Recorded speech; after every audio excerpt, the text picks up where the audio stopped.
فينا وحدا والصلاة والسلام على مولا نبي بعدا وعلى آله وصحبه وحبه وذريته أجمعين أما بعد فأعوذ بالله من الشيطان الرجيم بسم الله الرحمن الرحيم وقضى ربك ألا تعبدوا إلا إياه وبالوالدين إحسانا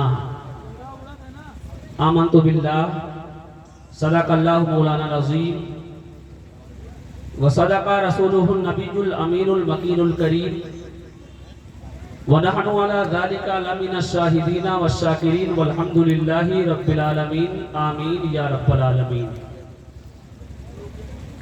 حضرات، آپ منبر نور پر دیکھ رہے ہیں شہزادہ قائد ملت خطیب ہندوستان حضرت علامہ مولانا محمد فاروق رضا صاحب کی بلا بڑی آن بان شان کے ساتھ تشریف رکھتے ہیں۔ میرے بعد فوراً حضرت کا بھی خطاب ہوگا۔ میں تھوڑی دیر کے لیے آپ کے سامنے حاضر ہوا۔ رب کی بارگاہ میں دعا ہے کہ مولا تعالی ہماری اور آپ سب کی حاضری کو اپنی بارگاہ میں قبول فرمائیں اور ہمیں حق بولنے آپ کو حق سننے کی توفیق عطا فرمائیں۔ آئیے سب سے پہلے ہم اور آپ اور ساری کائنات کے مرکز عقیدت گنبد خضرا میں آرام فرمانے والے احمد مصطفیٰ محمد مصطفیٰ صلی اللہ تعالی علیہ وسلم کی بارگاہ میں اپنی غلامی کا ثبوت دیتے ہوئے جھوم کر درود شریف پڑھیں۔ اللہم صلی علی سیدنا مولانا محمد بارک وسلم صلاۃ و سلام علیک یا رسول اللہ صلی اللہ تعالی علیہ وسلم۔ شاعر کہتا کہ زمین پر ایک ہی عورت دکھائی دیتی ہے۔ سبحان اللہ۔ آپ حضرات اگر تقریر سننا چاہتے ہیں تو دونوں ہاتھوں کو اٹھا کر بولیں یا رسول اللہ۔ ماشاءاللہ سب لوگ سننا چاہتے ہیں، ایک بار تو اور محبت سے کہہ دیجئے سبحان اللہ۔ شاعر کہتا کہ زمین پر ایک ہی عورت دکھائی دیتی ہے، بس ایک ماں کی محبت دکھائی دیتی ہے۔ زمین پر ایک ہی عورت دکھائی دیتی ہے، بس ایک ماں کی محبت دکھائی دیتی ہے۔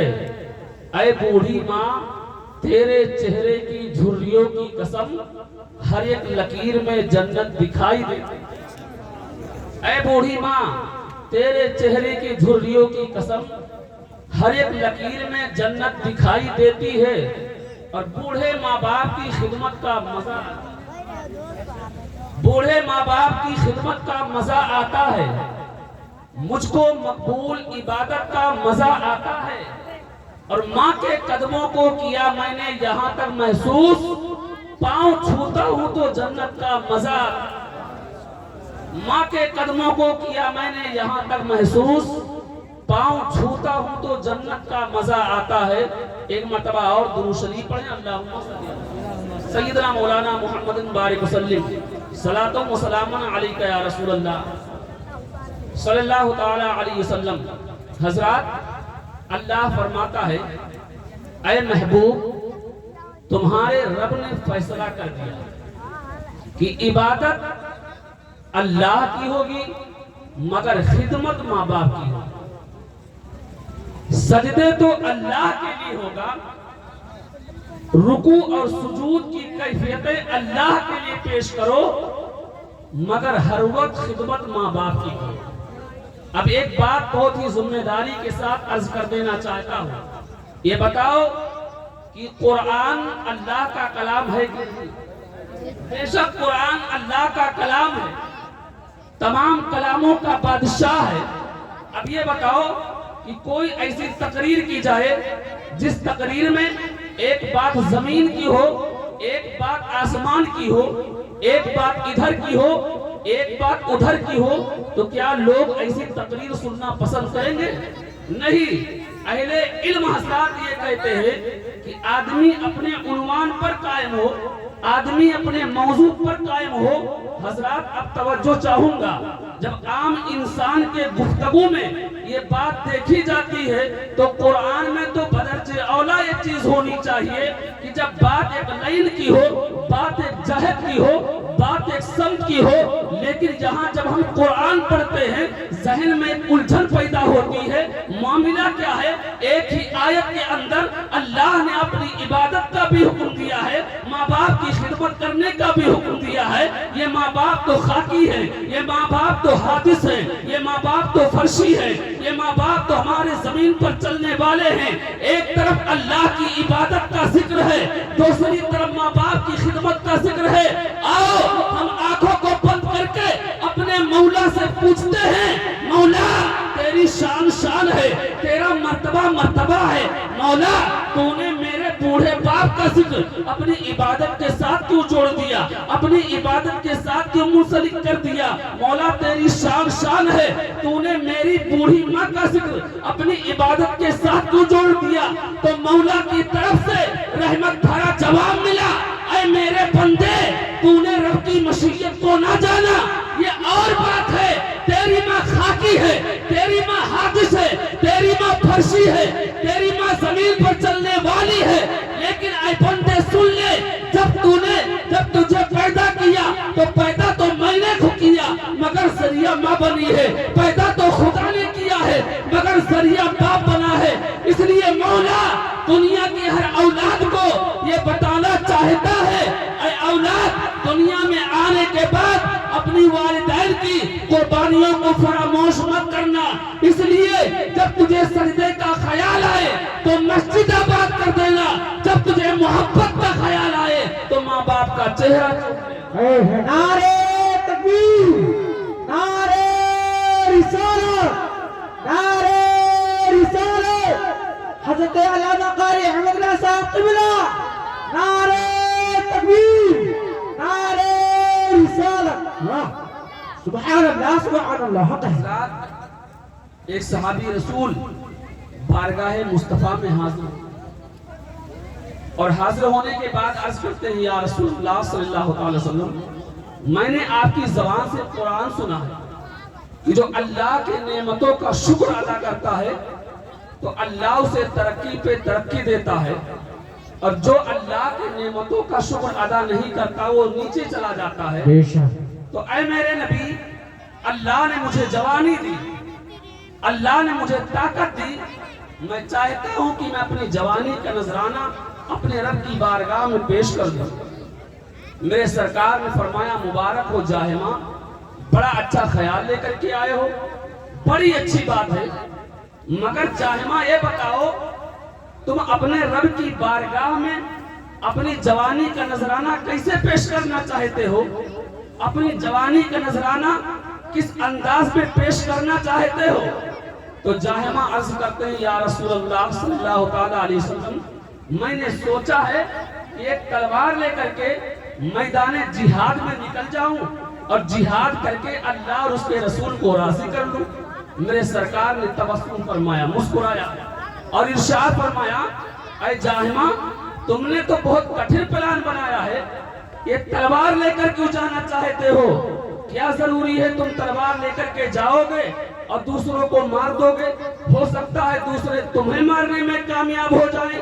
اب اگر تم صاحب اولاد ہو، اولاد یتیم ہو جائے گی، شادی شدہ ہو، بیوی بیوہ ہو جائے گی، ماں باپ بے سہارا ہو جائیں گے، یہ تلوار لے کر کیوں جانا چاہتے ہو؟ جاہمہ عرض کرتے ہیں، جنت حاصل کرنے کے لیے اپنی جان کو ہتھیلی پہ رکھا ہے، جنت حاصل کرنے کے لیے اپنے سر پہ کفن باندھا ہے، اس لیے تلوار اٹھانے کا پلان بنایا ہے۔ میرے سرکار فرماتے ہیں، اے جاہمہ کیا میں تمہیں ایک ایسا نسخہ بتا دوں جس میں تلوار بھی نہ اٹھانا پڑے، جنت بھی مل جائے، اپنی جان کو ہتھیلی پہ رکھنا بھی نہ پڑے، جنت بھی مل جائے، سر پہ کفن بھی نہ باندھنا پڑے، جنت بھی مل جائے؟ جاہمہ عرض کرتے ہیں، ہاں یا رسول اللہ آپ ارشاد فرماتے ہیں، میں ضرور اس نسخے پر عمل کروں گا۔ میرے سرکار فرماتے ہیں، جاہمہ یہ بتاؤ کہ کیا تمہاری ماں زندہ ہیں؟ کہو سبحان اللہ۔ سبحان اللہ سبحان اللہ۔ میرے سرکار فرماتے ہیں، جاہمہ یہ بتاؤ کہ کیا تمہاری ماں زندہ ہیں؟ تو جاہمہ عرض کرتے ہیں، ہاں یا رسول اللہ، اے میرے آقا میری ماں زندہ تو ہیں لیکن وہ بوڑھی ہو چکی ہیں،